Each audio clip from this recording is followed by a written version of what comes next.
श्रापित मोर की कहानी। जनकपुर गांव में भगवान विष्णु का एक मंदिर था। उस मंदिर के आगे एक सुंदर व काफ़ी बड़ा बाग था। वहीं एक छोटी सी कुटिया में बाग का माली रमेश अपनी पत्नी आभा के साथ रहता था।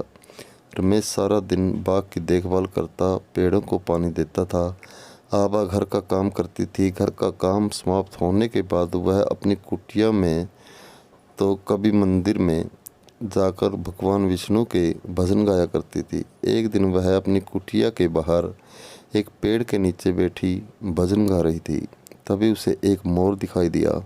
वह आभा के आसपास घूम रहा था और अपने पंख फैलाकर नाच रहा था। आभा ने मोर को नाचता देखा तो उसे बहुत अच्छा लगा। जब तक वह भजन गाती रही, मोर वहीं घूमता रहा। उसके बाद वह कहीं चला गया। शाम को आभा ने रमेश को मोर के बारे में बताया तो उसने कहा, मैंने तो कोई मोर नहीं देखा। अगले दिन भी जब आभा भजन गाने बैठी तो वह मोर आ गया और भजन सुनकर नाचता रहा, फिर चला गया। आभा भजन समाप्त होने पर उसे ढूंढती रही, लेकिन वह मोर कहीं नज़र नहीं आया। अगले दिन आभा मंदिर गई और मंदिर के पुजारी से मोर के बारे में पूछा। पुजारी ने कहा, बेटी, मैंने तो कोई मोर नहीं देखा। मैं जब भजन गाती हूँ तभी आता है और जैसे ही भजन पूरा हो जाता है वह चला जाता है। उसके बाद कहीं नज़र नहीं आता। तब पुजारी बाबा ने कहा, बेटी, वहाँ को साधु या संत होगा जिसका जन्म मोर के रूप में हुआ है। वह जब भी भगवान श्री विष्णु के भजन सुनता है तो झूमने लगता है। इसी तरह कुछ दिन बीत गए। वह मोर हर दिन भजन सुनने आने लगा था। एक दिन आभा ने रमेश से कहा, वह मोर हर दिन भजन सुनने आता है, मुझे कुछ समझ में नहीं आ रहा। तब रमेश ने कहा, अरे बाग है, पक्षी उड़ते उड़ते आ जाते हैं, ऐसे ही मोर आ जाता होगा। तुझे लगता है वह तेरा भजन सुनने आता है। हो सकता है वह खाने की तलाश में आता हो। अगले दिन जब वह मोर आया तो आभा ने बीच में ही भजन गाना बंद कर दिया और मोर के सामने जाकर बैठ गई। उसे देखकर मोर जाने लगा। तब आभा ने कहा, हे पक्षीराज मयूर, तुम साधारण मयूर नहीं हो। मैं तुम्हारे बारे में जानना चाहती हूँ। तुम कौन हो? यह सुनकर मोर रोने लगा। उसने इंसान की आवाज़ में कहा, माता, मैं पिछले जन्म में एक शिकारी था। जंगल से मोर पकड़कर उनके पंख निकालकर बाज़ार में बेचा करता था। एक बार जंगल में मैंने एक मोर पकड़ा। उसके पंख निकालने के कारण वह घायल हो गया और मरने लगा। तब उसने मुझे कहा, हे दुष्ट शिकारी, तूने धन के लालच में न जाने कितने मोरों को मारा होगा। हमारे पंख निकालने के कारण जो कष्ट हमें होता है वह तू कभी नहीं समझ सकता। इसलिए मैं तुझे श्राप देता हूँ कि अगले जन्म में तू मोर बने और तुझे भी इसी प्रकार कष्ट हो।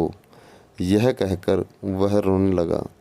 तब आभा ने पूछा, तुमने जो किया उसकी सज़ा तो तुम्हें मिल रही है, लेकिन तुम इंसान की तरह कैसे बोल लेते हो और इस श्राप से तुम्हें कैसे मुक्ति मिल सकती है? उस मोर ने कहा, आज जब कोई मेरे पंख निकालता है तो मुझे बहुत दर्द होता है, लेकिन इन कष्टों को सहते हुए जब से मेरा जन्म हुआ है, मैंने श्री हरि विष्णु नाम का जाप शुरू कर दिया। इस जाप के कारण मेरे कष्ट कम हो गए। आपको भजन गाता देखकर मेरा मन नाचने को बेचैन हो जाता है। भगवान श्री हरि विष्णु की मुझ पर बहुत कृपा है। मैं कभी भी अपना रूप बदल सकता हूँ। यह कहकर वह सुंदर लड़के के रूप में प्रकट हो जाता है। उसे देखकर आभा बहुत खुश होती है और पूछती है, किंतु तुम किसी और को क्यों नहीं दिखाई देते? तब मोर रूपी लड़के ने कहा, मैं इंसान के रूप में रहता हूँ, किंतु जब कोई श्री हरि विष्णु के नाम का गुणगान करता है तो मैं अपने को रोक नहीं पाता और मोर के रूप में नाचने लगता हूँ।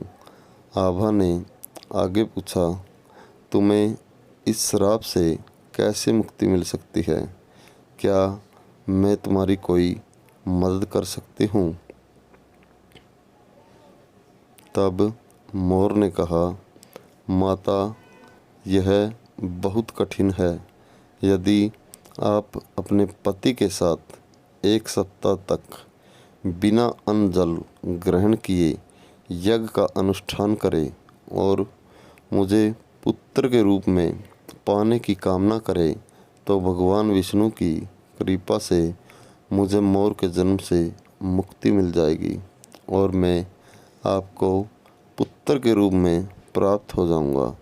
आभा ने शाम को यह बात रमेश को बताई। रमेश ने मंदिर के पुजारी से बात की और यज्ञ का अनुष्ठान किया।